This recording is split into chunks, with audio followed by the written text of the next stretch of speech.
doing the truck? Well, I got to take him to the job. On a frontman job. Me and Right my here. cousin Rudy Rodriguez, who passed. We were 7, 8 years old, and my dad took us to work because I told my dad, I want to spend time with you. You want to spend time with me? I work every day. Come to work. We were 2 little kids on the docks with our motorcycle. I brought my Honda 50, and Rudy brought his 3-wheeler. And my dad would get on the dozer, build his jumps, and he would say, stay away from the train, because the train was very dangerous and very quiet. You can't hear it. He would build these jumps, and we'd be just doing our riding more at the terminal, at the job. Yeah. That's crazy. Yeah. Okay. See, it was a weekend. Yeah, okay, I don't want, let's start because this is too good. Let's start. I don't want to miss any of this.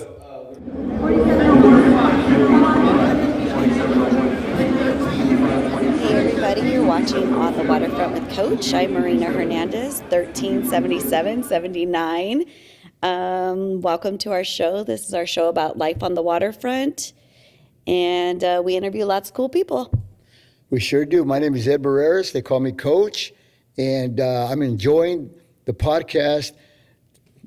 Having the longshore community and everybody that doesn't know about longshoring, this program, I hope it brings you a little insight on what goes on the waterfront. Exactly. Yep. That's the purpose of the podcast. Right. Exactly. Yes.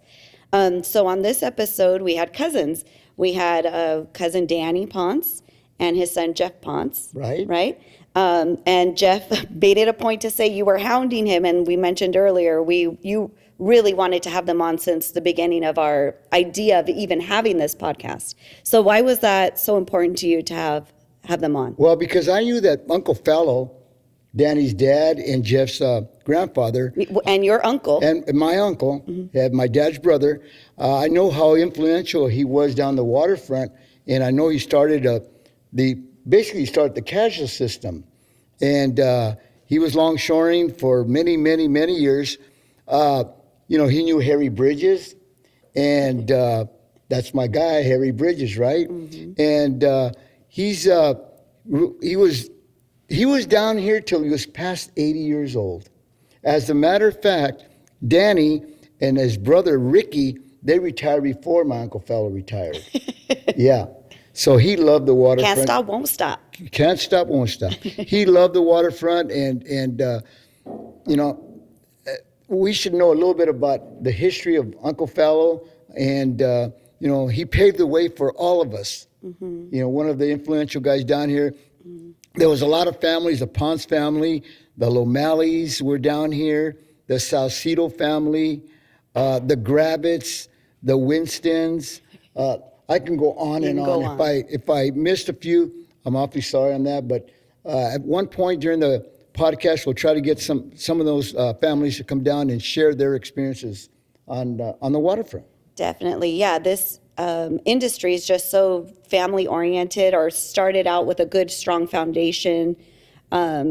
Lots of families, like you're saying, lots of families down here, and it just like solidified. Made the fabric real tight. Exactly. Good. Well said. It was basically a lot of family down here. Mm-hmm. We had the sponsorship at that time when a longshoreman could sponsor one guy. Yeah, and so Danny gets into that. So he started even from the 30s. So we're going to start when we interview him, he's talking about life in the 30s down here. So I love it. And I think we should just get straight to it because it's a really good interview. Let's do it. All right. Enjoy the show. Okay, I've got him thrown. All right. My name is Danny Ponce. My work number is 4015. Yeah. 34015. 03415. And before that, we had when we came in, we couldn't have a work number, so they gave us a letter, and we had a letter with the number too, but it wasn't the kind of number that we have now when I became an ID. The casual was just a number, with a letter. Then you put your name on the letter, and then they call you when there was extra work. That's the way it worked. But it changed because it was a new system. But that's the way we got dispatched. Yeah. My name is Jeff Ponce. I'm 38628. I'm the 3rd generation. It starts with Felo, my father, Danny, myself, and then I have a son named Jeremy who's actually on the docks too. So we're 4 generations of longshoremen down at the docks. So, That's awesome. And it Yeah. all started with Uncle Felo. That's it. correct. That's it. He was the main man. He was the man. He was the man. Now, when did he come down longshoring? And I think in 1954, let's see, 51 or 54. And then he sponsored my brother Freddie, because then it was sponsorship, right? So then after that, Freddie got in and he went to the service and he became a longshoreman. So in 1964, they came up again for sponsorship but he didn't have a sponsorship for me. You could only Once sponsor one person. One son. Okay. So he looked all over and he couldn't find a sponsorship for me. So anyway, I used to work with my uncle cement finishing, so I got in the union with him, and then that's when my dad started the casual, and he started the casual, so I got in the casual from 1964 to 1969. Then they took members in again on sponsorship. So my dad was trying to hustle a sponsorship. Then Ricky got out of the service, and he wanted to get in the sponsor, so he was looking for two. So I don't know if you remember Gorgie Gomez. Sure, what a great guy. Okay, him and my dad were partners, and he had all girls. So he says, I want to sponsor your son, Danny. So he says, well, Gorgie, I want Danny to get in first, because he's married now and has kids. Mm-hmm. And he goes, I want to sponsor him. But my dad's old partner, Vern Richards, was in 1934. So they were going by the highest number, 34, 36, 37, 40. sponsor. For sponsorship. Okay. So Vern Richards, I got to meet him. I never knew him. And he told my dad, my son is in the military and he's getting out. And if he doesn't want the sponsorship, I'll let your son have it.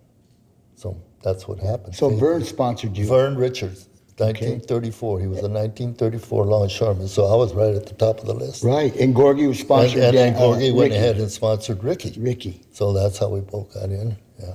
right. I think my grandfather started in 1937 because when he got honored from the Harry Bridges Institute and the Cesar Chavez Award, it has his right up there. So he broke into the industry in 37.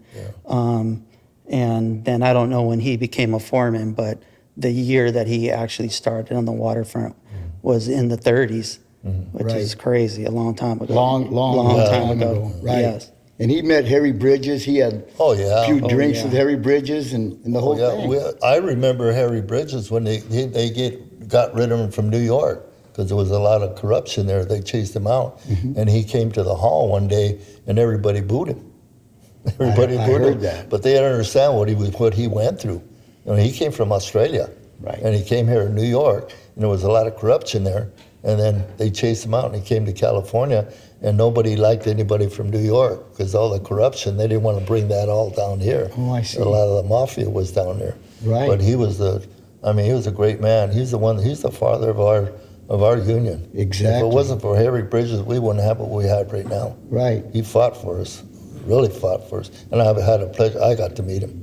Nice. I got to nice. meet him. That's one of my regrets that I never met Harry Bridges. Oh, I and did. he was around because Bruce Krieger, he was talking to yeah. Bruce Krieger one time at the welfare office, and he was in there, Yeah. and Whitey Griswold happened to be in there, and he got introduced to Harry. Yeah. So, but, Do you have memories of Harry?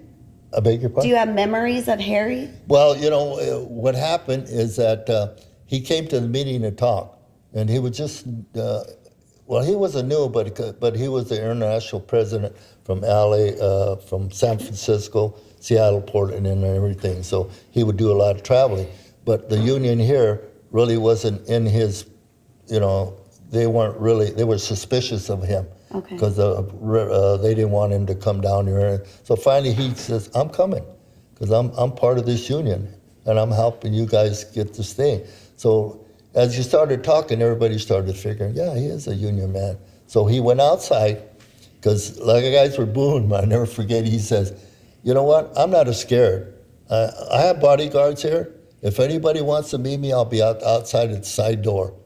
That's what he said, you know. wow. And then we went out there with a couple of guys and everything, and he started shaking hands, and you know, and that's how I got to shake hands with him, but I didn't have a big conversation with him. But You shook hands with him that day? oh yeah, there was about 30 of us sitting out there, and he went down, and my name is this and this, and yeah. So I'm wearing the shirt, thank you, Uncle Harry, and I got his picture here, but I really don't know very much. What was it like before, and then what did he bring to the union after?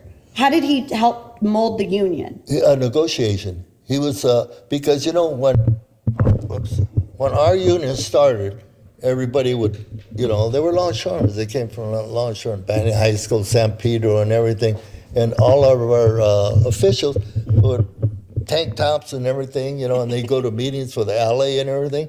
And he kept telling me, you can't do that. You got to be representative. You got to start, you know, dressing. So he brought a lot of that stuff, that knowledge that when you go talk to, especially how we got LA, what they are today, is on the kind of our local.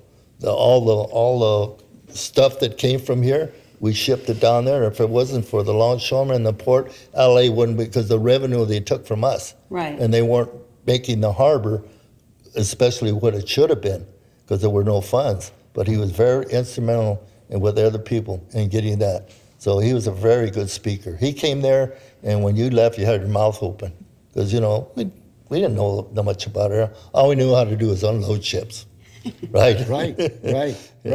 Even my brother Bobby said exactly what Danny was saying, that they booed him, and then once he started talking and everything, and he was a real dynamic speaker. Everybody was standing up, applauding him. Wow. Yeah, he was just a great speaker. Yeah, he was. Great speaker. Let's get back to Uncle Felo.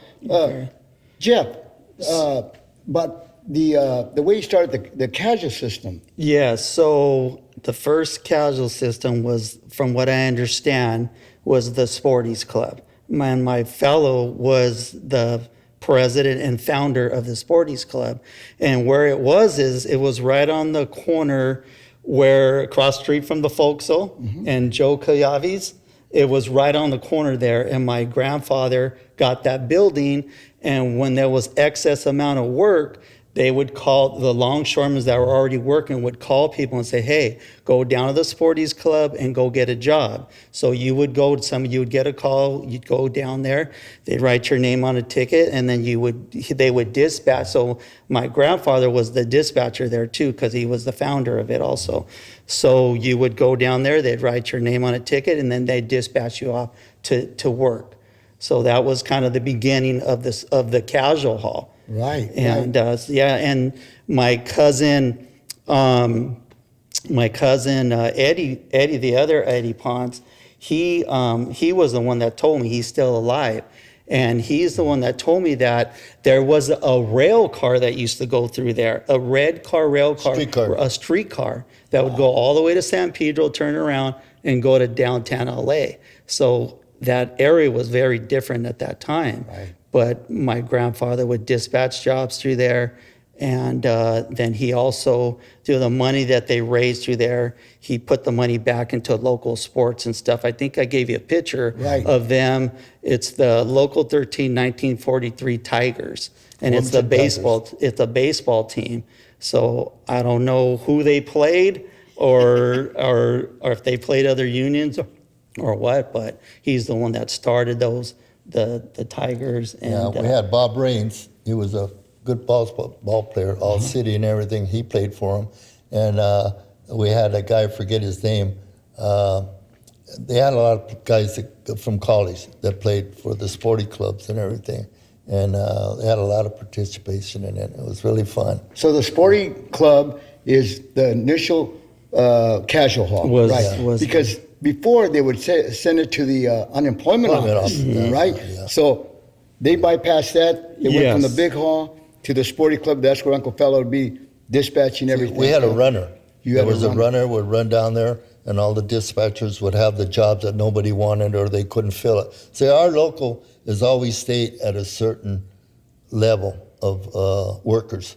They always said, well, I want to get my kid in, you got your kid in. But you got to understand, our work is seasonal at that time. Bananas will come in, the fruit will come in, and then everything will come in before Christmas. So after Christmas, everybody thought there's no work. So it was either feast or famine. So if you overload people couldn't understand this. If you overload the union, there's no work for anybody.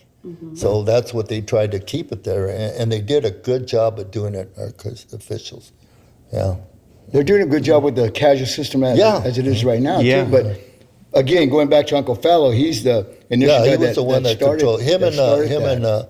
and a few the committee. He had Right. a good committee. I forget some of their names. Loverages, the Loverages. Oh, yeah. And then there. A lot of great families, the Salcidos, The Loverages. Salcidos, yeah. Yeah. The dad was one O'Malley's. of the original longshoremen here. Yeah. Chito, what was the name? I forget his name. Yeah. It was Christy Yeah. Salcido's Yeah. dad. Right. Yeah. So what was the cargo like at that time? I hear a lot about the bananas, but hard. what else was Nobody wanted to being work bananas. They didn't? No. Nobody wanted to be a longshoreman back in them You days. couldn't get anybody. No. You know what we used to do? No. We used to sister locals would come in, like the Harvey Aluminum, American Can Company, they would go on strike. And then the Carlos, the Bakery. the bakery over there. And then we'd get them as sister locals. Fishermen, a lot of the Slavonians would come, and they'd come down, and they'd give them extra work. And they'd go work the bananas because nobody wanted the bananas. Once you got your ID, because that's all you did. You don't want to see another banana as long as you live. So they were available. So they'd send them down to the casual hall, and they would pick the banana job up, and they'd come down to work. And then at lunchtime, they never came back. Right. The bananas, when I did it, it was in boxes. No, But when you stocks. did it was stocks, It was right? Can you stocks, explain a little bit how that worked, the Well, stocks? okay, they had, I had a great picture I was going to bring, but it was from South America, how they loaded it. They were all stocks. They're about this high. And we had, in the hole, had a conveyor that went down. And you had a 12-man gang. There was upper deck, tween deck, and lower deck. And the elevator went down with baskets in it, and it would rotate like this, a conveyor. And then you send two guys in to break in because the conveyor was here, and then you grab the bananas, the stalks, and you get them and throw them in the bell. Throw them in the bell. Throw them in the bell. And you're always doing that And until they you had to made be room. heavy. Send 4 more guys in, 4 more guys. Pretty soon you're walking from over there to over here, and they had spiders in there. And a lot of people didn't like the spiders. They'd come and dress up with their coveralls and put tape on them like that. But they're like daddy long. They were frozen because they were reefers. Right. But they wouldn't last. They wouldn't come back the next day and everything. But I took them because I was in a gang, and we took them Monday, Tuesday, and Wednesday. And that was a peak day. So we got free hours if you worked them. So we got Monday, Tuesday, Wednesday, and then Thursday we were low. So we took Thursday, Friday, Saturday, and Sunday.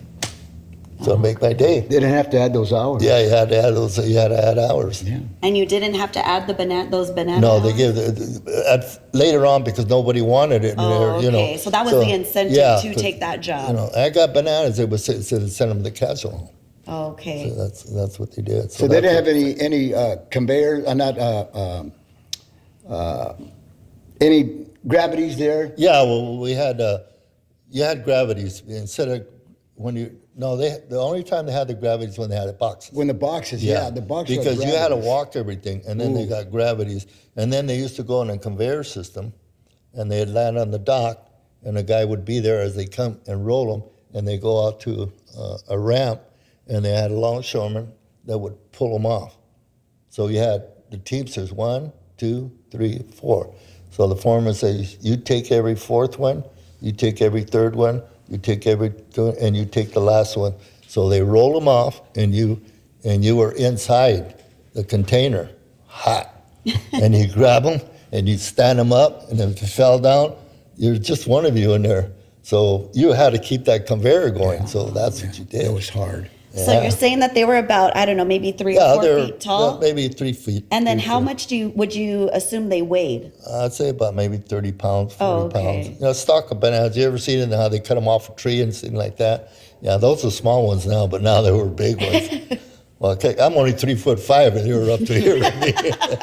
So that was just one hard Oh job. yeah. but So there was- what other commodities were being imported or exported? Because I hear a lot about bananas, but not about a lot of the Well, other. we had everything. During the off season for the fruit here, We had, I forget the name of the store. They used to bring a lot of the stuff from South America. We had cherries, strawberries, and kiwi, and all that stuff would come in pallets. So we would do that. We would do a lot of that stuff, and that was and pineapples from Hawaii. Yeah, we had a lot during the season. Tropical season. Yeah. We'd get all that fruit here and out of Harbor 49. Yeah. Oh, that's a lot of fruit. And cotton, you guys had bales of cotton. Yeah. Jeff, did you ever do a cotton? I cotton didn't job? do. But I'm sure you've seen it with your dad Yes. down there. But after that, they had the squeezes. Yes. And when we did it, you rolled it. The ship was empty. You came in there, and they came 4 at a time with a slinger on it, put it in the middle of the hole, drop it off, unroll it, and start rolling it all the way to the end. The Rolling cotton? it. The cotton, the 350-pound bales Yeah. of cotton. Wow. And you had a hook.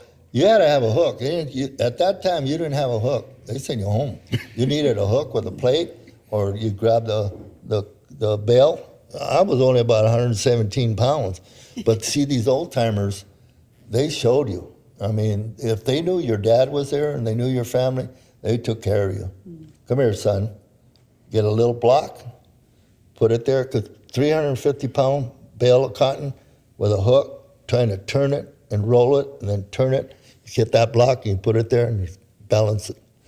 Oh. They let you do that for about 10 minutes until you couldn't move anymore, and they show you. That's right. Yeah. I did that one time, and down the hole was Joe Loco and Hooks, old timers. Yeah. So they were there laughing and everything. Yeah. And then finally they showed us how to do it. It was all leverage. Well, they want to show you how painful it can be. Yes. There's a right way to do it. And if you ever go to the hall, I don't know if your dad took you, there's a plaque up there. There must be about 30, you've seen it, haven't you? They got 30 different, a hook, fish hook, and a lumber hook, and a regular longshoreman hook, and there's a lot of different hooks, Right. yeah. And every one of them you use. Like a sack hook, it had 3 fingers with spikes on it, because the sacks were 100-pound coffee sacks, and you do that all day in the hole, 100 degrees down there. And then you'd put a handkerchief around your neck, because as soon as the pellets would go up, you'd have all this burlap. You could see it coming down, and you go home with all around your neck all day, throwing sack. And that little hook, you have a partner. They always tell you, use a partner. Don't try to pick these things up by yourself. You'll never last. So you grab it from this side, you swing it, and your partner grabs the other end, and you both throw it on a pallet. It's from the ground up. From the ground up, from the ground up. Wow. I did, All day. I did. I got the tail end yeah. of all that. You got into late last part of it. 70s, 80s. Got the tail end of that stuff. And So it's safe to say that containeration and modernization Oh, of the yeah, port true. changed the port a lot. Yeah. It changed the port a lot because people weren't lining up to become longshoremen.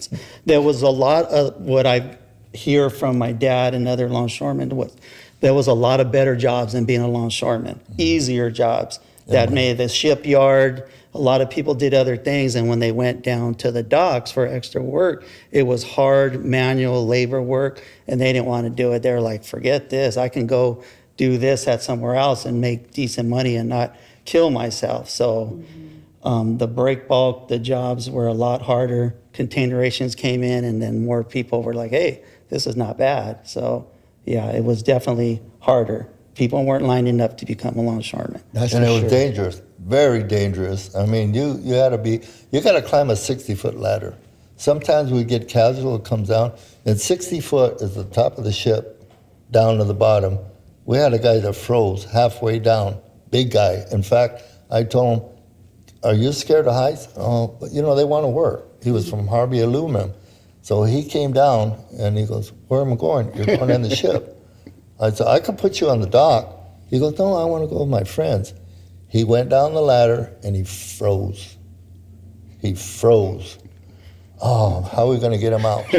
So I go, Eddie Barreras, he goes around. I said, I'm going to go down, climb up, pull him up with my shoulder. You get a rope. We had pipes, on the up there above on the ship.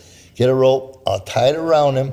and then we'll hold it, and then when I push him, and my legs are shaking, I ain't, and we started to push him up, and he wouldn't go. So what I did, I said, you know what, pal, we're going to call the fire. Oh, don't call the fire. But he didn't want to get in.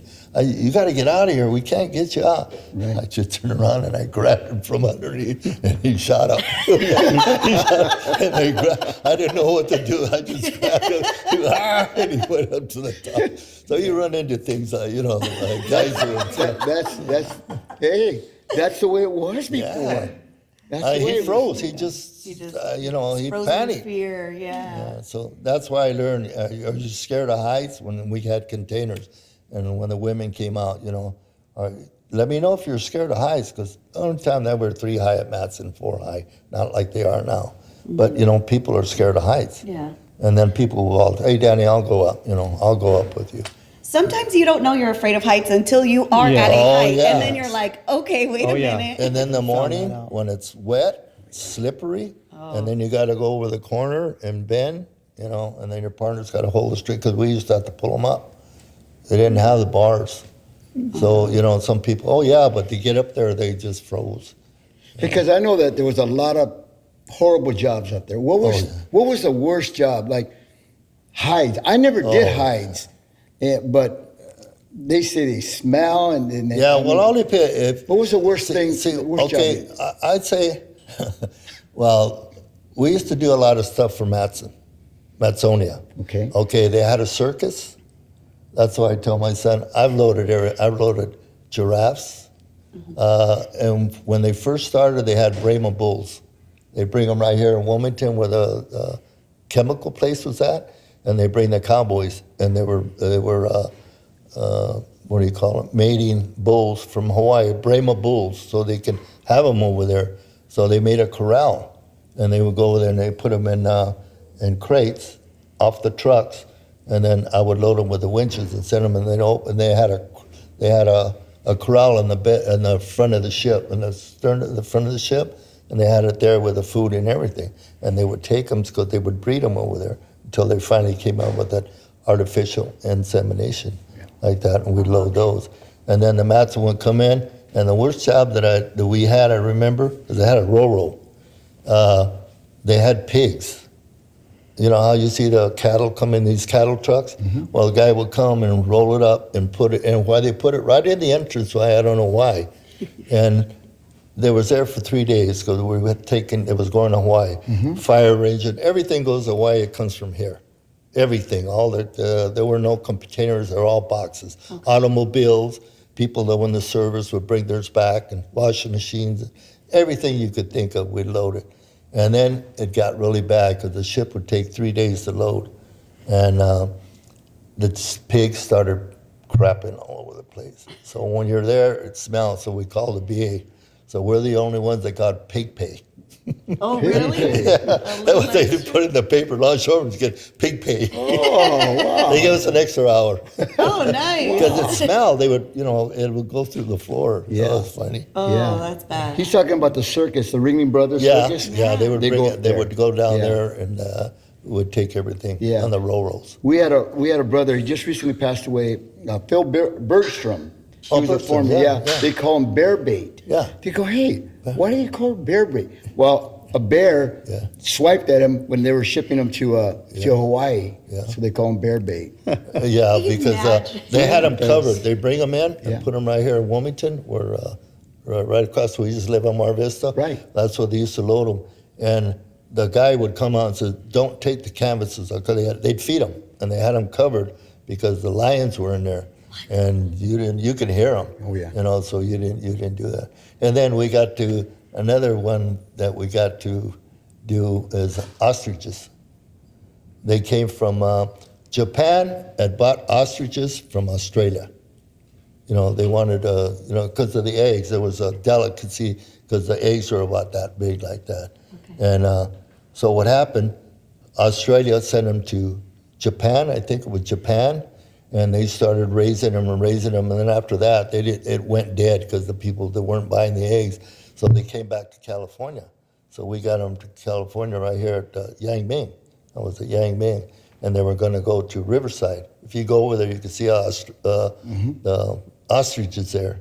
So anyway, I was in charge of that, loading them. So the cowboys came, and they brought a trailer, and then we had a van pack, without the tops, the van pack, so Yes. they didn't have tops, and they were supposed to herd them in there. So anyway, I was helping the guy and getting it ready, and then we backed up, and he says, well, what we got to do, he says, you want to help me? I go, yeah. So we got on the rail, and the ostriches were like this, so he grabbed them by the neck, like that, and the ostriches, they want to poke you, how big they're, Right. because their heads are sticking out about that much. Then I put a sock over their head. There were 7 of them, and I think we had to do more.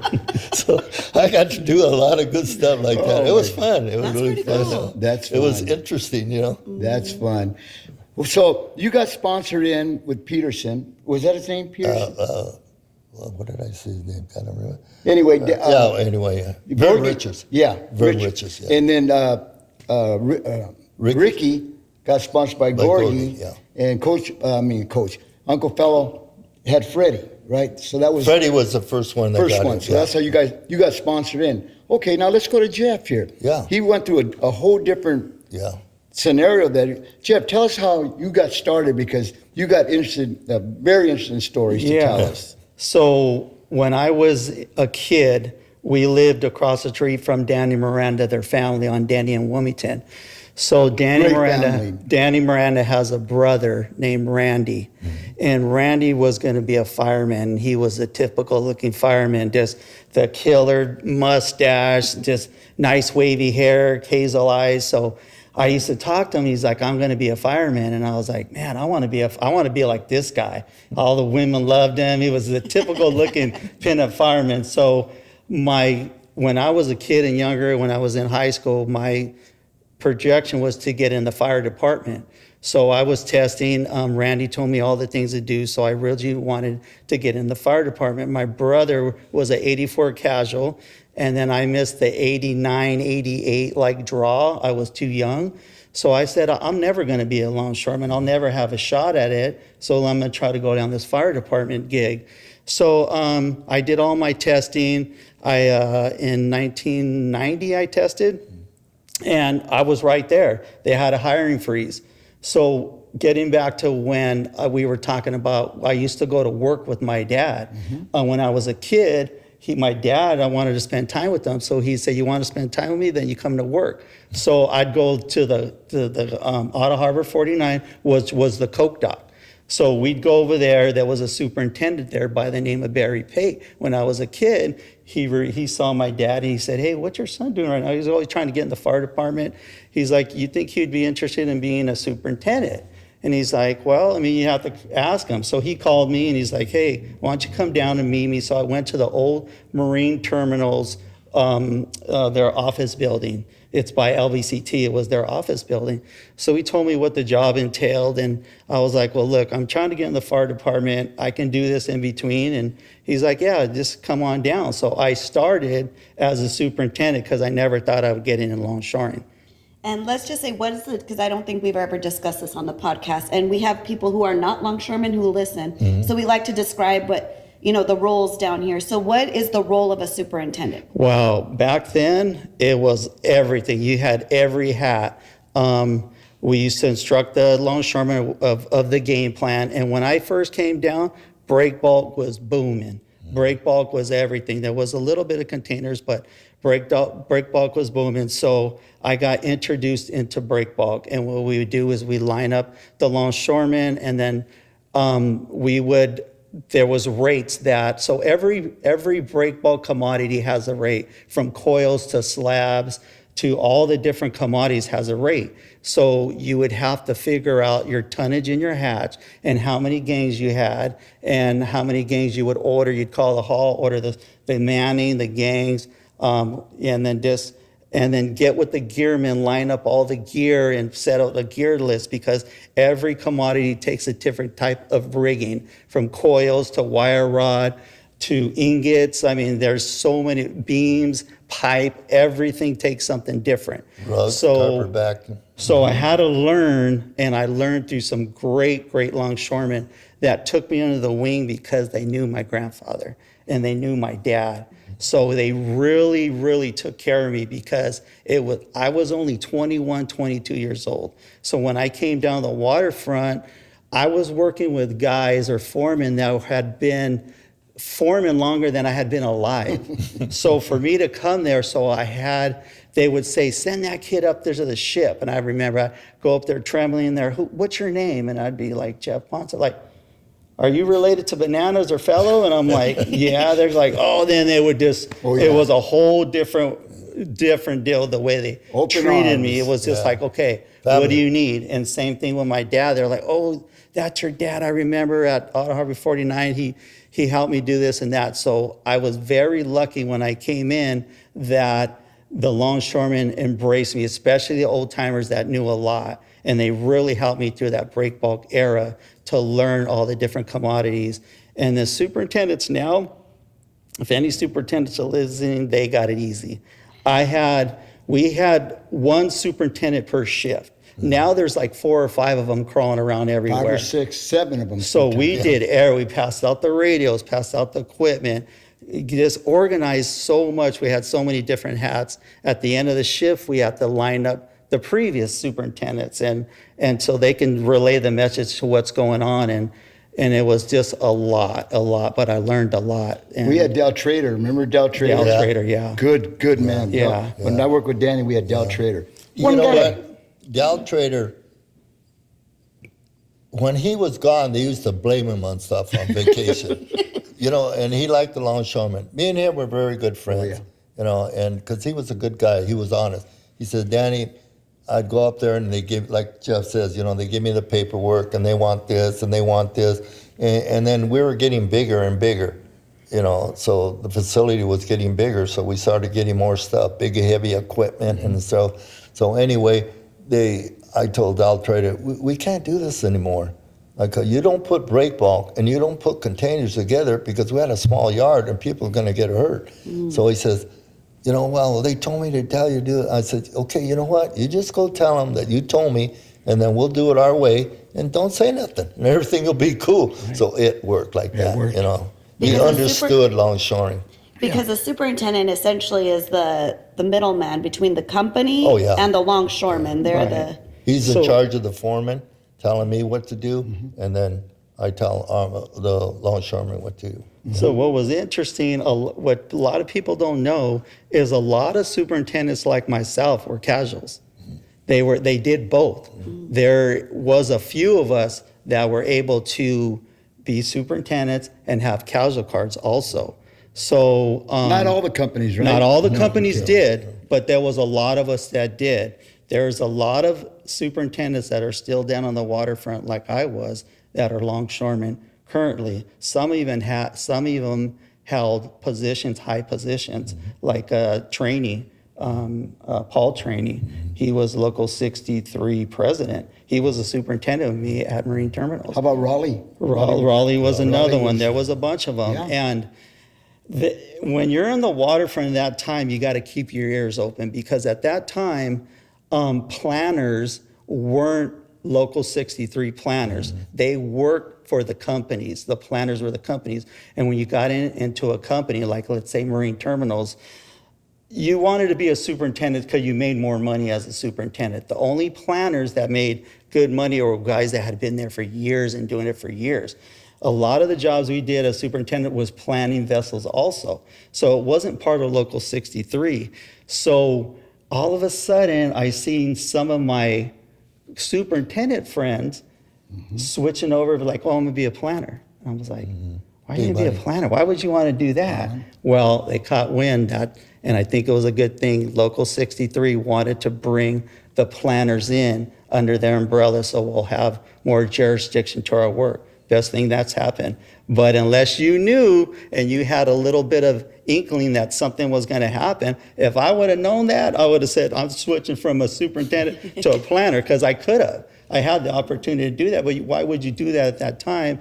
Because I didn't know that they were going to get absorbed into Local 63. Great point that you just brought up. So I could have got in so much later, but I don't care because I learned so much through these awesome longshoremen that taught me. I call them characters in my life that have really molded me. I had foremen like George Hilbert, Squidhead Jack Mathelin, Billy Moses. These are guys that were just workers, grinders, that just taught me so much, took me under the wing and showed me the break bulk, because break bulk was everything. I got so efficient at break bulk that Marine Terminals at that time, they said, hey, we were getting a lot of ships called, I know you guys remember these ships, but they were monk crane ships. Have you ever heard of a ship that had monk cranes on them? Well, it's a ship that has break bulk, but they have 2 cranes on them, and they look like a transtainer on top of a ship. And they gantry back and forth, and they have these wings that flare out, and when they open them up, when they get on the dock, and then the spreader could go all the way out to the dock with the cargo that they have on them. So that was a ship that we used to get all the time. It was called the Bellwood and the Bell Timbers at Long Beach 30 before LBCT was even there.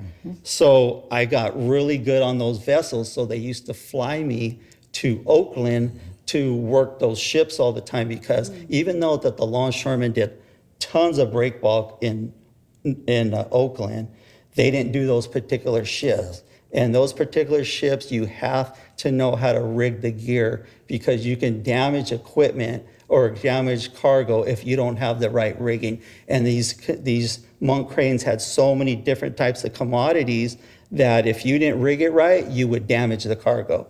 And you would have to instruct every cargo had to be handled on the dock a certain way too. Like you couldn't pick up coils with just forks. You'd have to put the bull pricks on them, because you would damage the interior. And so every cargo had a specific way to handle it. So I would go there and line up all these old timers that knew break bulk, but they didn't have these specific ships. So I'd go there, they'd give me an expense account about myself. I was nervous because I was in my early 20s and I was working with these guys, but they knew I knew what I was talking about. And then once I lined them up, I'd work all day and I had to line up the superintendent at night, and then I'd get to go to bed, and I would be there for the whole duration of the ship. And I got really good, and they would fly me back and forth, and I had a great time. I got to work up north, and I got really good on the break bulk side of it. How many days was that ship in? It depends, but they were usually like four days. Okay. 4 days. But I'll never forget in Oakland, a lot of the heavy lifts, a lot of the equipment is old. I'm talking old, because they had a lot of that stuff. So I'll never forget, we were taking I-beams out of one of those cranes ships, and the I-beams hit the dock, and they were heavy. They hit the boom, and then the big forklift, which is like a 25, 30-ton forklift, he went to pick it up, and as he picked it up, the forklift went through the dock, because the dock was so old. I remember going over there, and you could see the water. You could see the water, because a lot of the equipment, the dock was old, so the equipment over there was old, and it was tough. That was in San Francisco? That was in San Francisco. A lot of the equipment was old. So Oakland was one of the first ports there. It was the old one until San Francisco came in with the stuff. So all their equipment was bad, because like Jeff says, that when we had a paper jobs, and paper jobs up north with those cranes, those monk cranes, they had to be really on, because they had squeezes on them. You had a special what do you call it? Bridle, and they would pick 4 at a time. And then you'd pick it up. There's paper, the paper that you use for the newspaper and toilet paper, that's very expensive. And they had to be real careful. And you didn't know how to operate it, they'd slip, tear it, and you ruin a whole, $1,000, $2,000 roll of paper. Yeah. So, like you said, and then when you go to San Francisco, they're not used to, because we did all the big work there, and they just used to send those ships over there. But Jeff knew a lot about that, so that's where they send him. And I learned from all those old timers that took me under the wing. To me, the best gearman on the waterfront, I know there are a lot of gearmen listening to, was Denny Directo. I mean, the guy was he's a friend of the families. And he's part family. Part family, and this guy was just a workhorse. I used to have to give him a list of all the equipment that we would need. I'm talking about chains and bridles and shackles and different types of slings, and he would just go out there and he'd help everybody. He was just God sent to me, because having the right crew would just be essential. I got to work with some just longshoremen that had so much respect, like Ponce de Leon, Ray Ponce de Leon was just another guy. Like, so going back a little farther, I was a superintendent for 5 years.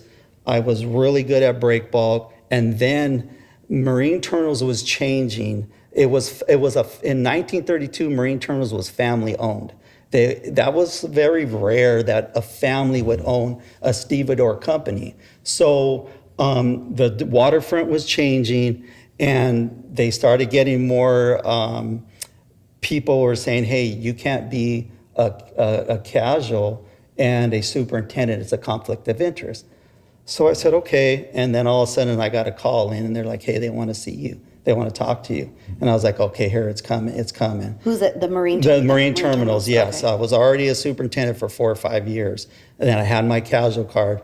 So there was rumblings that, I was going to get in trouble for it. And a lot of us were. So I was okay with it. So they called me in, and I remember they used to have hatchet men, I call them. And they would just fire superintendents, firing that the corporation had. And then there was the main superintendent. And I sat in front of 3 guys, and they were like, you know what? We have big plans for you. We could see you in the future, running a terminal. We really want you to stay, but you cannot continue to do both. You can't be a superintendent. It's a conflict of interest. And I remember I sat there and listened to their spiel. And then I said, you know what? Thank you guys. Appreciate for everything, but I think I'm gonna have to refuse. Today will be my last day. And I remember they were looking at me like, are you crazy? You didn't hear what we were offering you? We have big plans. You're gonna make longshoremen. So I just remember my dad in the back. This union could never give me what the superintendents were gonna offer me. The security that my family was gonna have. And then also I seen it firsthand of my family, but I never thought I'd be able to get in longshoremen. So once I was a casual, I was like, you know what? I thank you for the offer, but I'm gonna have to decline. That was my last day. That was 1997. I'll never forget it. And I left, and I was trembling. I just bought a house. I called my dad. He's like, we'll figure it out. 2 days later, I got a call from Jeff Bergen, who was a superintendent for Pasha. He was a superintendent for Marine Terminals, and he left. And he called me, and he goes, hey, I heard what happened to you at MTC, but I don't care. I need you at Pasha, and I know you're doing both, but I need somebody that knows break bulk. I have one guy, and he's spent, and they were booming with break bulk. So he goes, I need you to come. I don't care if you work as a casual, just don't call in the days that you're working my shift. And I said, no problem. He goes, you can work day and night, just don't call out when you're working my shift. So I said, fair enough. I started working at Pasha. 2 days later, there was another superintendent that worked for Metro. A lot of people don't know Metro was one of the biggest companies down here. They had everything. They had containers, they had the autos, they had the passenger ships, they had all the work. They had Evergreen. Yeah, They did Evergreen. all Evergreen when Evergreen. Now Metro big just company. has a little one. Right. People don't know Metro was one of the big stevedores down there. And I'll never forget, there was a black superintendent named Leonard Brooks. He was one of the nicest guys down there. He was one of the first black superintendents, upper management. He used to call me Bean Dip.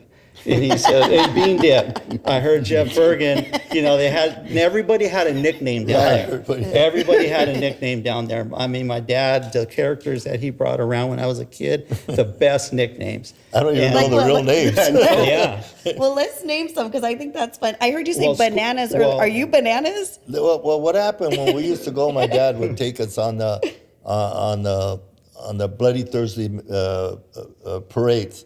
They were at the hall, and they come to right there where trade packets are right there. That was it. And a jitney, and guys marching, and a couple of people, and that was then they'd have hot dogs in the warehouse like that. So when we'd come to one of the meetings, my dad they'd have a function for the kids and everything. They go, here comes Banana and his bunch. Oh, that's what they cute. used to call us. Yeah.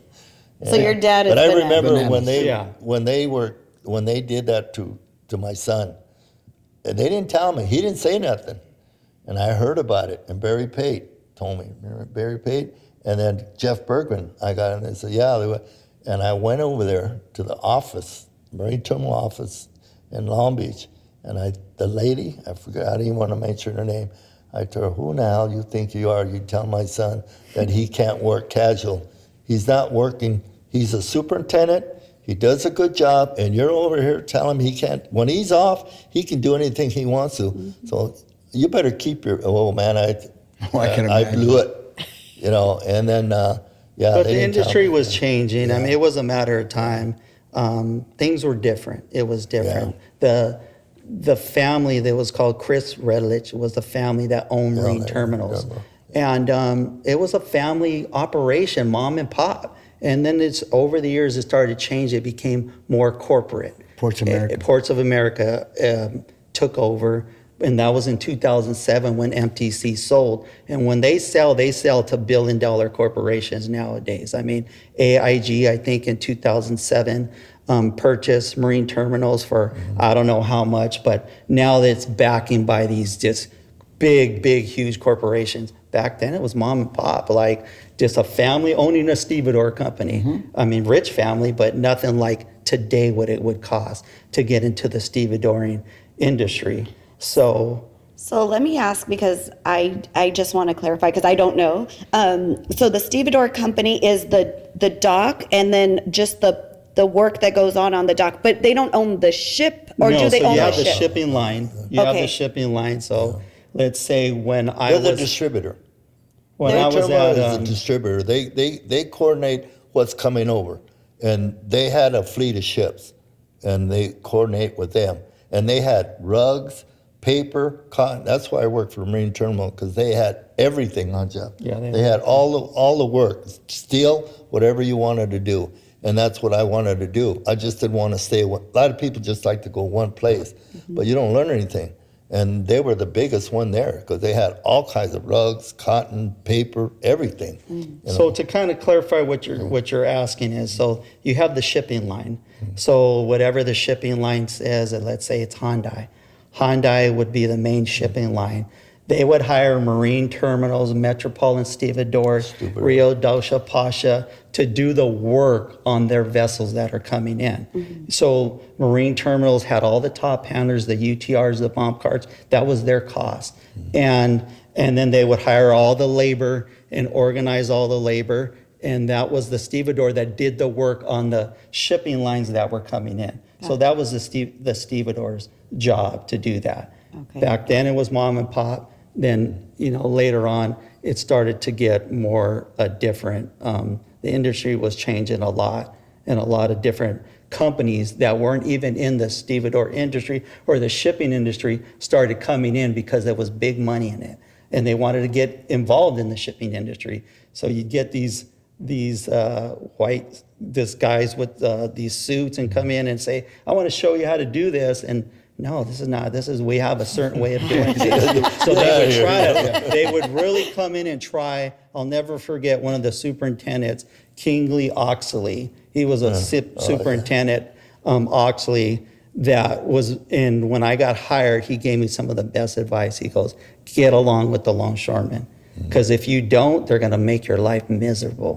And I never forgot that. So there's times where you had to put your superintendent hat on and say, hey, what's going on? But if you get along with the longshoremen, they will take care of you. Take care of you. And the benefit that I had is so different is that I could pay a longshoreman anything back in that day. So I had groups of guys, so I would have a break bulk ship come in, and I was a superintendent, so I told the lift drivers, if you guys pick up my shift, I'll give you all an extra 2 hours, 8 and 2. I had the best heavy lift drivers that would come out because I was paying, and I remember Jeff Bergman used to be like, your payroll is like, what's going on? I go, well, did that ship kill it? Did that ship get out a day earlier? Because these guys, you give them a longshoreman a really good break and extra money, boy, they're gonna turn to you for you. They're gonna bend backwards to do it. And then I would have an expense account also. So on Fridays, all the foremen, we hung out. We were like a family at Marine Terminals. So I would be like, hey, we're going to Twin Wheels. It was a restaurant. At night, we'd go there and get a big table, and we'd tear up. We'd eat, have a great time at lunch. I pay for everything. So I really got to bring all the labor together. I would have foremen, I would have lift drivers, I would have the gearmen. We'd all go eat together and just spend time together, talk about work, talk about when we come back, what we're gonna do. And it was just a great time for me. I used to get in trouble all the time with my expense account and what I was paying Denny Directo. I know, Denny, if you're listening, you made some good money on me as a gearman. Killed it, but I needed him. He was my right-hand man. And if you had the right people, and I remember I was talking about Ray Ponce de Leon, and he was a foreman then, and I was a superintendent for Metro working per diem. And he would pick up my jobs because he knew I would be there. And having him as a foreman on the dock was having everything, because if there was any problems, I'd say, hey, Ray. And he had so much respect from all the longshoremen that anything I needed, he would ask, and they would just, boom, it would be done. Right. It would be done because he had that much clout. And it was like that with my dad and my grandfather. But I remember particularly Ray Ponce de Leon just being an awesome foreman that worked with me. I could ask him to do anything, and he would really handle the job. And just, if I had any problems, just. Well, it's just like gearmen, like Jeff was talking about gearmen. So when we got Denny Director, they got him in. Well, he's family. We know him, and I showed him out and everything about the wires and everything. So when you need a wire to pick up a 7-ton or 8-ton, it's got to be a specific wire. And when you're over the job, they're bent and they're very dangerous. So they have strands in them. And if there's so many strands broken on one, and we had some gearmen that would just get them because they want to go home and hang them in the gearman shop. Because I did a little gearman, I'd volunteer. I knew my wires. If it's broke, you throw it away. You don't tell anybody. You just dump it in a thing. And the company didn't want you to do that. But your family's down there. Your friends are down there. Your people are down there. And if that wire happens to break, I've seen it explode. It's very dangerous. It'll cut your head off. So you got to be really careful as a gearman to watch your gear. If there's anything wrong with it, you change it or you don't use it.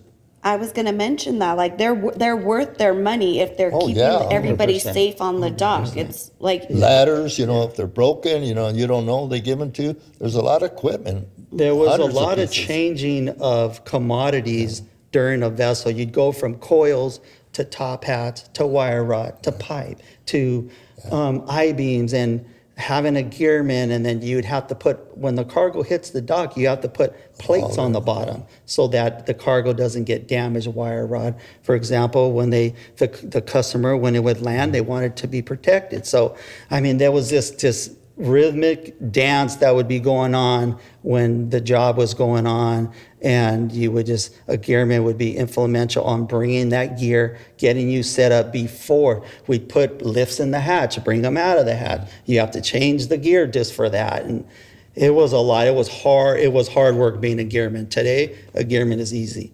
But we had yachts, $1 million yachts that were coming from Taiwan, okay? And we were one of the first ones that were unloaded, and they were coming to by the bridge, Evergreen.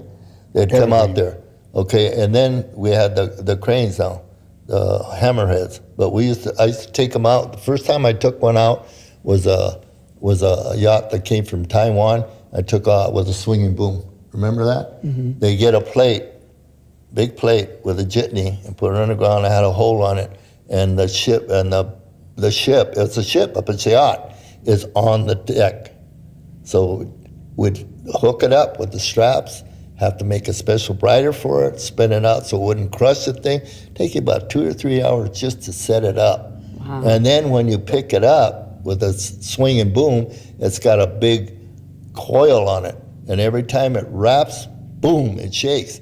And the straps would go out. So that's how we learned to time, because one guy took it out, the straps went out, and the $1 million ship went down. And they put it on the dock, and they'd take it out and pick it up with a crane and put it in the water. Oh, and it was all trial and error in those things, Yeah, and when I was a soup, at that time, Australia had a big building boom. They were building so much over there, and we were sending so much cargo to Australia.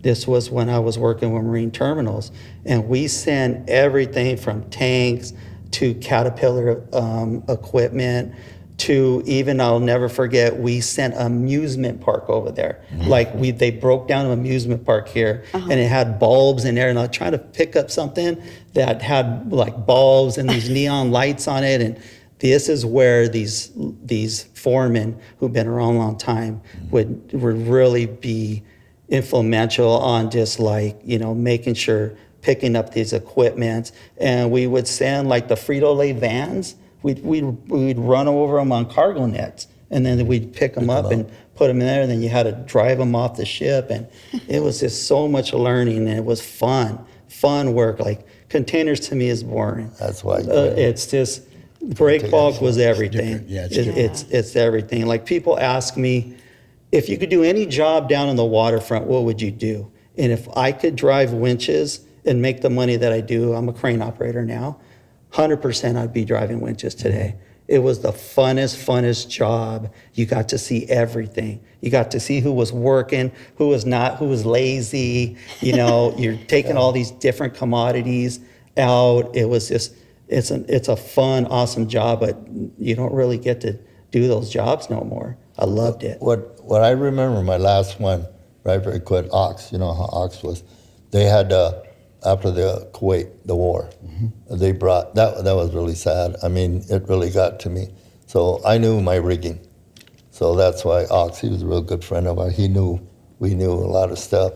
So anyway, he said, Danny, we got a military ship coming in Long Beach, and we want you to be the foreman. So I'm going to be the superintendent. Ox didn't know anything, but he had me, and I had another friend of mine, and we took care of the ship. I took care of the ship. He took it, and it's military. They're bringing back Humvees, ambulances, tanks.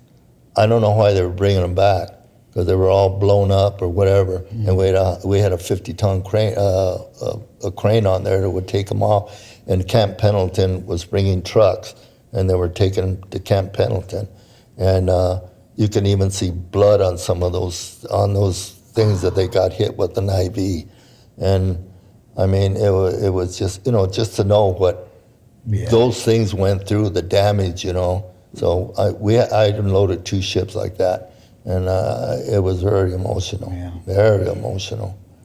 Yeah. Talking about you being a superintendent and everything, I read a story. You share it with us on how you saved one guy's life. Yeah, so one night I was finishing up a break bulk ship. I was in my office. We just finished, and I was in my office doing the paperwork. All the longshoremen had went home, and I got a call on the radio there was a clerk that worked for CUT, Cal United Terminals, for years. His name was Al Parashaw. And Al called me on the radio, and he's like, hey, Jeff, you need to get here right away, down to the gangway. And if anybody knew Al, he was an awesome, level guy. He never got excited. So just by the tone of his voice, I knew something was wrong. So I stopped what I was doing. I shot over there, and when I got to the gangway, there was 2 crew members, Danny Directo, Al Parashaw, and I walked up, and there was a crew member laying on the ground, and the blood was just slowly going like this, expanding. So at that time, it was when I was trying to get into the fire department, so I had all my EMT training, did a lot of training with the fire department. So I was really hip on first aid and stuff like that. And every break bulk ship, we have a Stokes basket next to the gangway, and that has a big backboard if you need to take a longshoreman out, a life ring, and then inside they have first aid stuff. So Danny Directo, I told them, call 911, and told Danny Directo to bring me the first aid box, open it up, and when I knelt down behind the guy, I put my hand around his head, and my hand sunk in the back of his head. So the back of his skull was all crushed. I didn't have time to put on my gloves, and the blood was coming out so fast that he was going to bleed out on the dock. So I remember bending over, and when I put my hand behind his head to see where the blood was coming from, my hand sunk in the back of his skull. And then I picked up his head, and he had blood coming out of his ears. It's a big indication of like head trauma. So I just got the first aid kit, and I wrapped his head like a mummy. I mean, I just pulled it tight, kept everything together, stopped the bleeding. And I remember the fire department, thank goodness, they got there very quickly.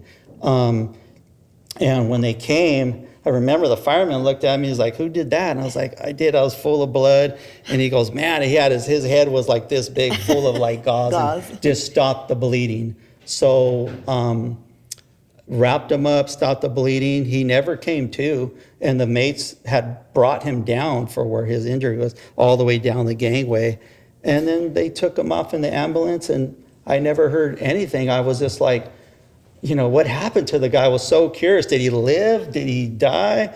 And then probably a couple months later, Jeff Bergen, who was the terminal manager there, he goes, hey, I need you to go to the PMA awards banquet. I was like, Jeff, I've worked every night. I don't want to go to the awards banquet. And he goes, no, you're going to go. And I said, and I just wanted a night off. Because superintendents didn't have a schedule back then. Now they have this beautiful schedule where they're off Tuesday, Wednesdays, and you know they got 3-4 guys working with them. I was by myself. I wanted a night off. And he goes, I'm not telling you. I'm telling you you're going. Yeah. I'm not asking you, I'm telling you.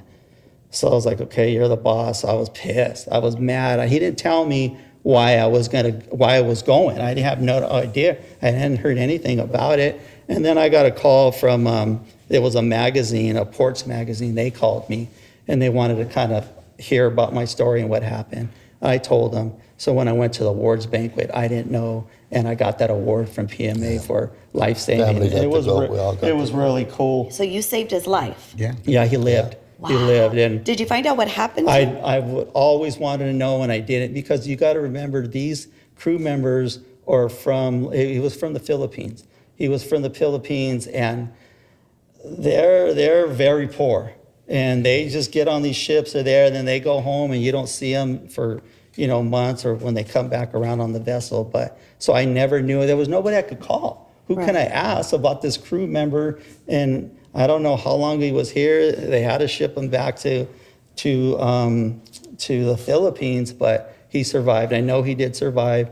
I don't know what the extent of his injuries, but it was I'll never forget, put my hand back there. And yeah. So the crew members, when the ship would finish, they would have to put the gear away, the booms, the ships. They lay 'em down. The ships, they would lay them down in a cradle. And in the cradle, they would climb up like these little monkeys, and they'd climb up this long ladder with no protection on it, and then they would get a wire and secure that boom so that it wouldn't move when it was out out in seas. So that's what they would do. But back in the day, the crew members, they used to do a lot of karaoke.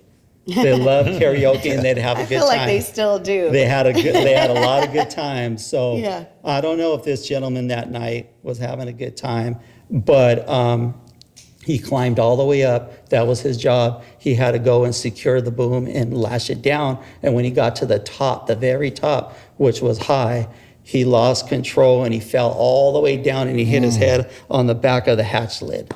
The hatch lid, which is my. just pure metal. Well, you got to remember these Filipinos, and they don't have any shoes, steel toes. They're wires. They're cutting. They squat with flip flops on, so they give us equipment.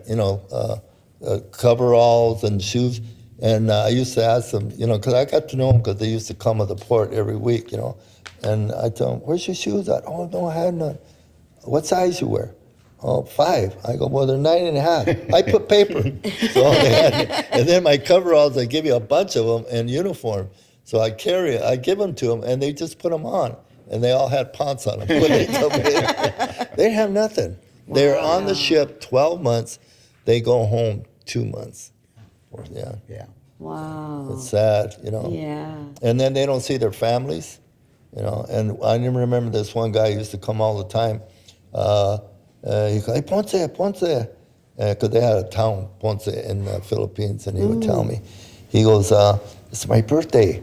It's my son's birthday, and I haven't seen him in 6 months. And they had a church that would come over and take mail, for foreigner ships and take them whatever. So I told my wife, I says, you know what? This guy hasn't seen his kid or whatever, so let's go. So we went to one of those Kmart's or something like that, and I went over, I think it cost me $20. I got a backpack, I got a Dodger hat, because they always like that, Dodger hat, and some socks and a T-shirt, and a little book with pencils, and I put it in there. And then the ship was leaving, because, day and night, so you have day crews and night, and he was asleep, I guess, he was working that ship, and I asked, where's he at? And I told the lady, we'll call him, because the ship was leaving the next day. And he came over, and I gave him it. It was like I gave him $1 million. They were, they were hard workers. They changed the wires, and oh man. Yeah, I'd love eventually to have a crew member on. That's an interesting life. You're on the ship. Sometimes the ships come over and the cans are toppled because the seas are so But wild. you can It'd be imagine cool to have the ships before with the wires. You have to change the wires, put the booms down, change the shivs on them, and they're climbing. I mean, and the wires, you have to go get them. They have to go to the forward end, set them on the dock, and roll them on the spools. And it was a lot of work. A lot of work. When I came in, I caught the end of that. We had to, when I came in, you're talking about being afraid of heights. When we came in, they'd send us up there, and they'd have bridge clamps on the top of the containers. So they give you a pipe wrench, and you're supposed to be hooked up and wear your harness and everything. But half of the time, the harness you walk and it would catch, and you'd go boom, and it would stop. And when you get to the end, it was scary to do that. So we'd climb out there, take the bridge clamps off, and then begin the basket. They take us down. They take a whole tier off, and then they take you back up, and then you put all the cones back in that up. And so you do that every single tier. So it was fun because you were engaged all the time. Before they had the automatic cones, now that they do now. Now a crane operator picks up a container, and it comes down, and it comes down on a bomb cart, and the sweemen take it off and put it in a bin. Before, you have to go aloft every single tier and take off every single cone up aloft. So if you were afraid of heights, I remember one of the girls I got in with, she said, I'm not afraid of heights, let's go up there. So we went up there, and there's a gap from where the spreader is to the container where you'd have to jump across. And it's about maybe that big. And I remember she was just like looking at that gap, and she did not. And I go, what happened? She goes, oh my God, that gap is just freaking me out. Like, just don't Could work. have been this. See, Yeah, and even nothing as was a dock boss, you're in charge of, 3 people going up. You have to go up with them, as the foreman. So I had these 2 girls, and the first thing I always remember, are you scared of heights? Because I don't want you up there if you're scared of heights, because you can push somebody off or you could fall. Yeah. Oh, yeah.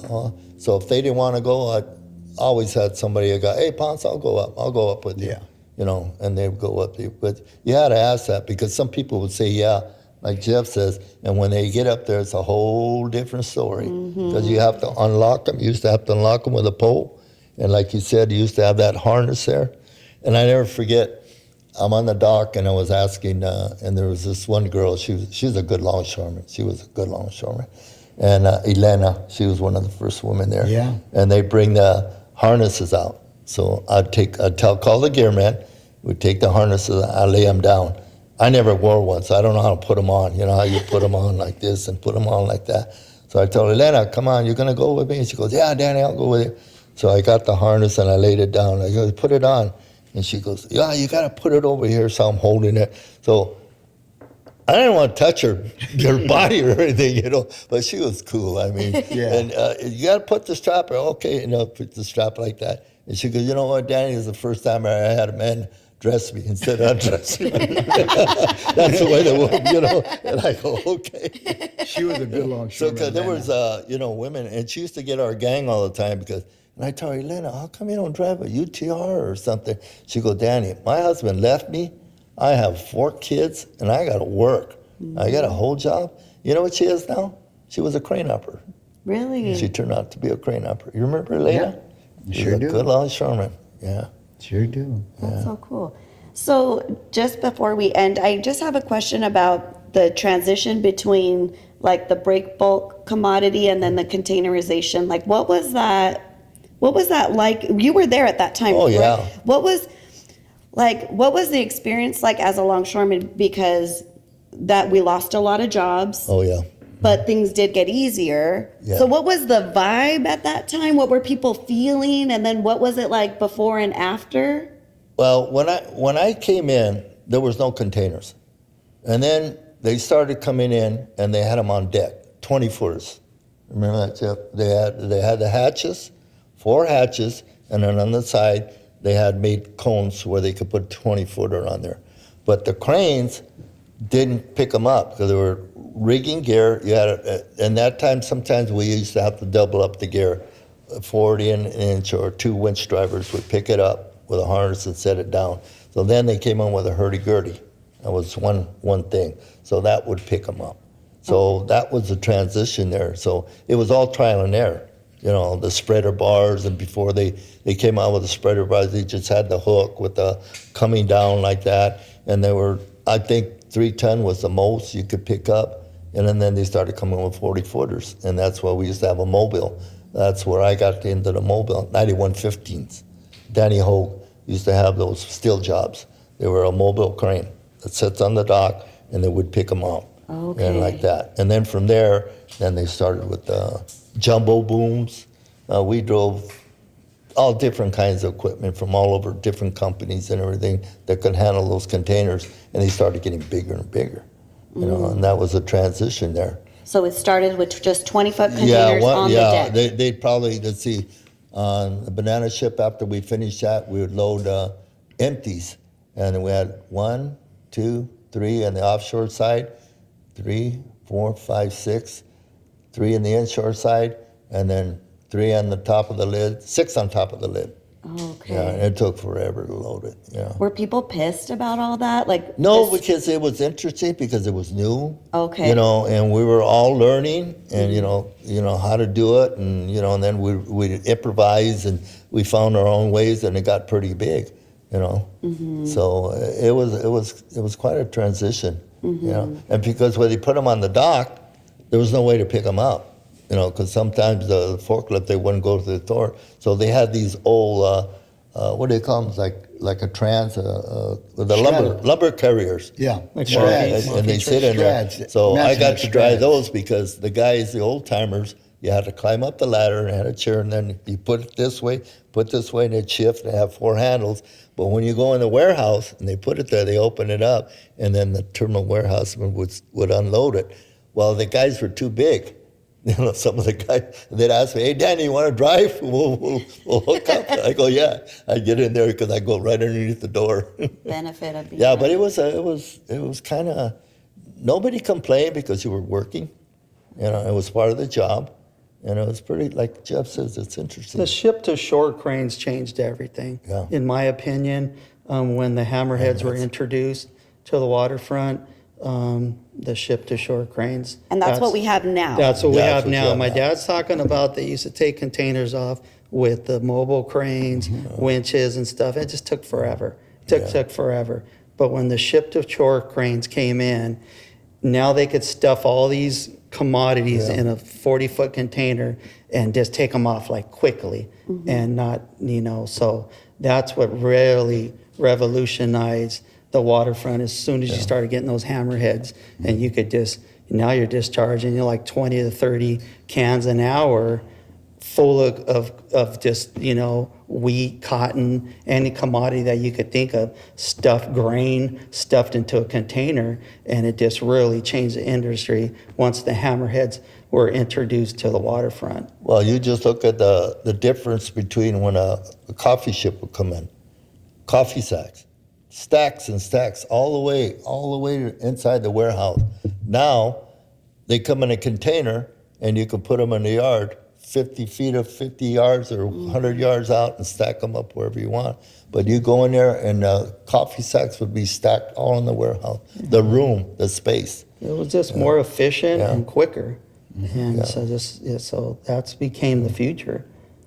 Yeah, what year was that? I don't know when the first hammerhead came down, but I remember they were over there by Yang Ming, and those are some of the older hammerheads there that we didn't even maintain them. The city maintained a lot of those. Harbor Department Harbor was in charge. Department Okay. maintained those. Yeah, Now I we was have- one of the first ones that got to take them off the ship. Oh, cool. Yeah, they came in, and they weren't as big as they are now. They were small. The Matson had a mousetrap. a mouse trap. It was similar because you sat on the pedestal, and the boom went out, and then you had to pick it up and bring it and put it in a mouse trap, and that was the first one. And then Terminal Island had called the Blue Goose, and that was the first hammerhead like that. And I got to take that one off. I was in charge of the barges to take that off. It's amazing how big it is. That thing is all together, and it comes from Taiwan in the ocean all the way over here, all the way built. All the way And then built? we had to take it off. We had to get in the morning, it was high tide, and they tell us to come back, and they put the calculations on it, and it would drop till it's even. And they put railroad tracks on there like that. And then we had a guy come and move it and take it out to the dock, pull it, put it on the dock, and then shove it to the side, and then put it all together again. It was a big operation. Took 3 of them off. Took 4 days to do that. 4 days to take 3 of them off. Yeah. Wow.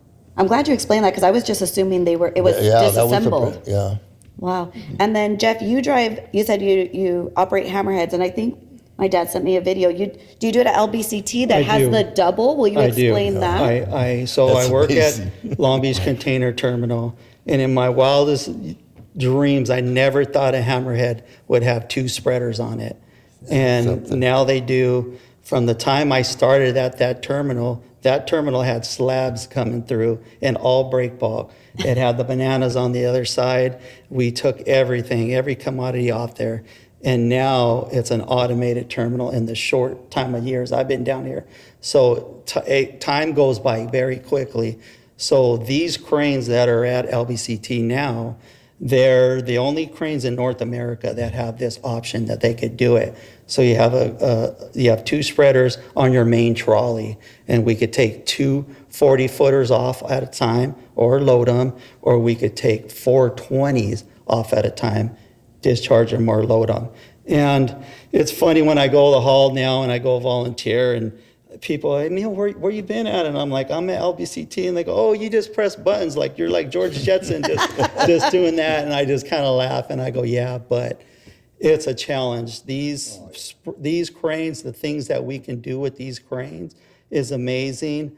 And what's very difficult is that when you have 2 containers on your spreader, you have a landside container that is blocking your waterside vision. So you have 2 containers, but you can't see your waterside container because your landside container is in front of it. So when you're loading 2 containers in a cell, you're actually physically blindly loading that one that's on the water side. Mm-hmm. So everything is through touch. So trying to get it in that cell and trying to land it on cones, trying to land something that you cannot see.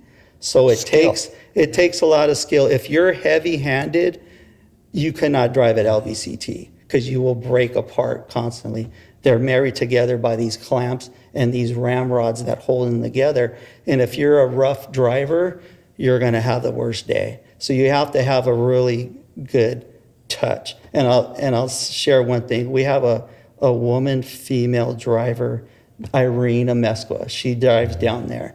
And we call her Butterfly Kisses because she has one of the softest touches. And she does a great job. She's the only female crane operator at our terminal on the day side. We have some at night, and she does an awesome job. And it's very difficult to drive those cranes with the 2 containers on your spreader. But it's you know, it goes to show you that, you know, the changes we've gone through. I mean, when my dad started, it was a big, you know, it was something for me. And then him, and then I see what he did and everything. And I always look and tell people at, you know, where I live on Huntington Beach, they don't even know what a longshoreman is, you know.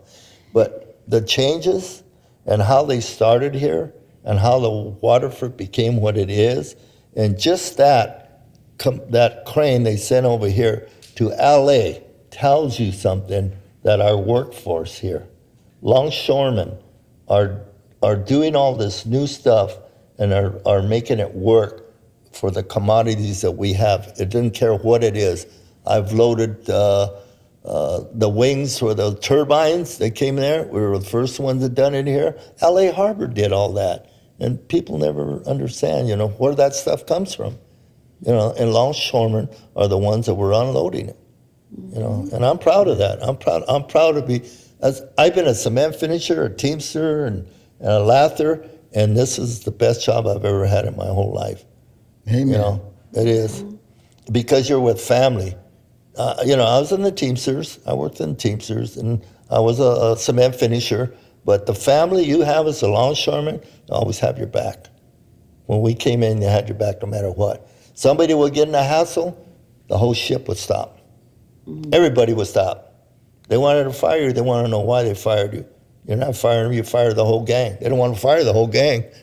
They want you to replace it. But everybody stuck together. And Yeah, that's it was what made like this that. You wouldn't fire one person. You'd have to thing. fire, Fire the whole everybody. gang. Fire everybody. So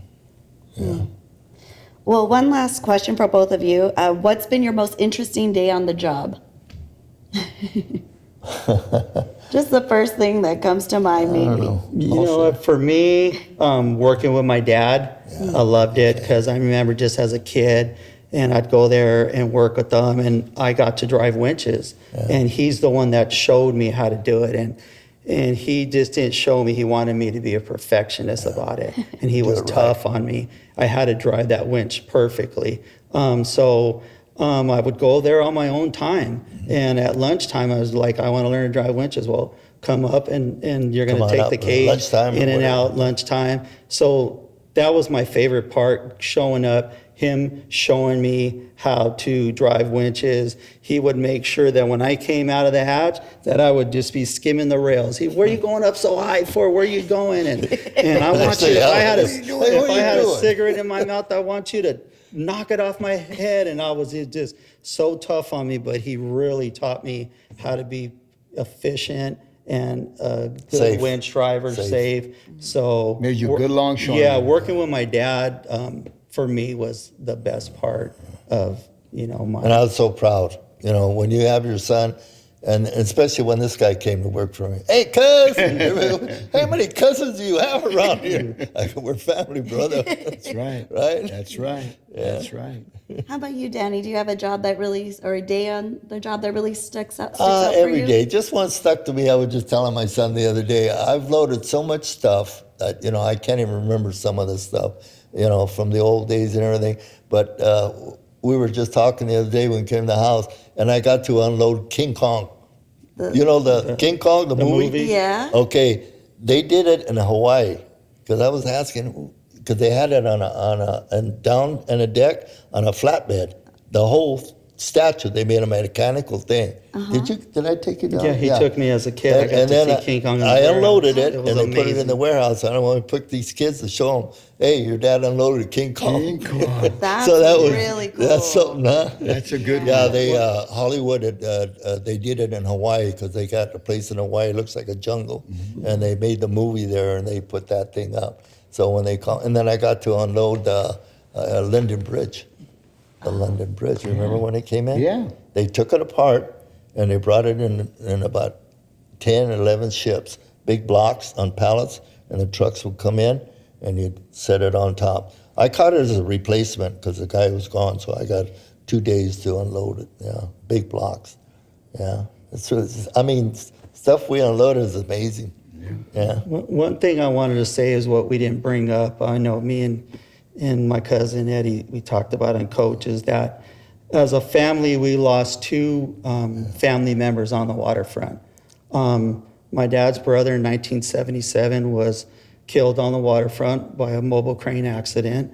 And then years later, our cousin Jerry was killed by a forklift and a box, and it crushed him. So we really want to say how you have to work safely on the waterfront, because we have lost two people in our family And it's important that we make sure that when we're on the waterfront, that we're safe, that we're watching out for each other, because anything could happen.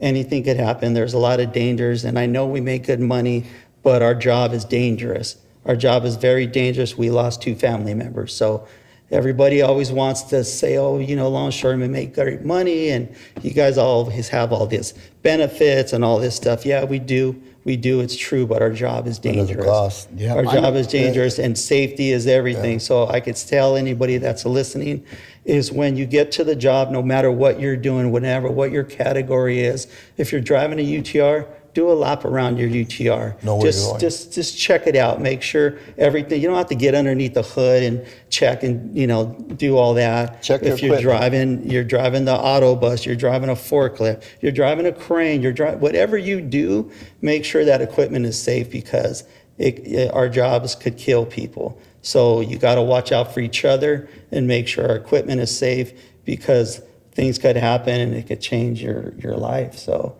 yeah. Well, Eddie remembers that when he came to my job in the bananas, first thing I would say, I always say this, I'd tell him, you know what, guys, the hatch, the winch driver, that's the square. Be aware, because you come out, he don't know when you're coming out. I always just had a buzzer ring or a whistle, because guys weren't paying attention. You could get hurt. And I lost family. That's the first thing I said. I want everybody to go home. That's why you got partners, you watch each other. So I want everybody to go home safe, because it's not very nice to lose people in your family. Friends, I've lost friends, and you have too. And, you know, I always say that on my safety speech, because you're supposed to say that. And that's the main thing I said. You watch out for yourselves, because I want everybody to go home safe. I work with Danny, and what he's telling you right now, exactly what he told everybody. Work safe. Yeah. Work safe. Wow, this is a great interview. I love you guys, man. Well, Thank I you. couldn't I sleep wore for a my, I wore month. my hat just Yeah. in honor of Coach. I was like, whenever I see I should have him, worn mine, because Yeah. I see him, and he's just so welcoming. Every time I see him, hey, cuz, gives me a hug. How's your dad? And I just feel like so much of a connection with you. I appreciate you having me and my dad on. Oh, yeah. I put my hat on just for you today, because you. every time I put it on, I think of you, I think of my dad, I think of all the old timers. It makes me feel connected. So when I wear my hat, it really makes me think of Coach and our relationship and just all the old timers that came before us. We owe so much to them. Oh, yeah. We owe so Yes. much to them that people don't realize how much we owe to these old timers. Everything that we have on this waterfront is because of what they did for us. Yeah. So the best thing you could do as a longshoreman, if you're not involved in politics or anything like that, just when you go to the job, represent the local that you work for the Wear your best way you shirts, can. longshoreman shirts. Just by being a good steward of our job, a good member, treat other members the way you want to be treated, and you know, and look out for each other. That's the way you pay back the union, even if you're not involved politically. You just be a good longshoreman, have a good name for yourself, do a good job, and that's what makes us shine. just like Hawaii, when the you know, I got around the neighborhood, hey, you know, you want to donate, what's it for longshore in Hawaii and stuff like that? You take it. I'm not a longshoreman anymore. Okay, the Mercy ships used to come from San Diego. When they had the big typhoons and everything, you go donate 2 hours. If you're working 4-4, I want to donate 2 hours to the winches, drive the winches to put the stuff. You go to the union hall, they're always having Christmas parties. Take something over there. Even if you're retired, you're still part of the family. That's right. You know, look how this is right there. This is really makes me happy right here. My daughter's a longshoreman too. Cool. Right. Yeah, so, you know, I'm proud of you, cuz. Thank you. I'm proud of Doing you a good guys. job, Thank man. you guys Thank for you, doing guys. this. Yeah. Thank you. you. Thank you. Thank you for listening to On the Waterfront with Coach. And for more content, you can follow us on our Instagram page, On the Waterfront Pod, and you can listen to us on Spotify and Apple Podcast. We'd appreciate if you subscribe and follow. And thank you lastly to our partners at the Arts and Cultural Alliance for letting us use their beautiful building. Thank you, Uncle Harry.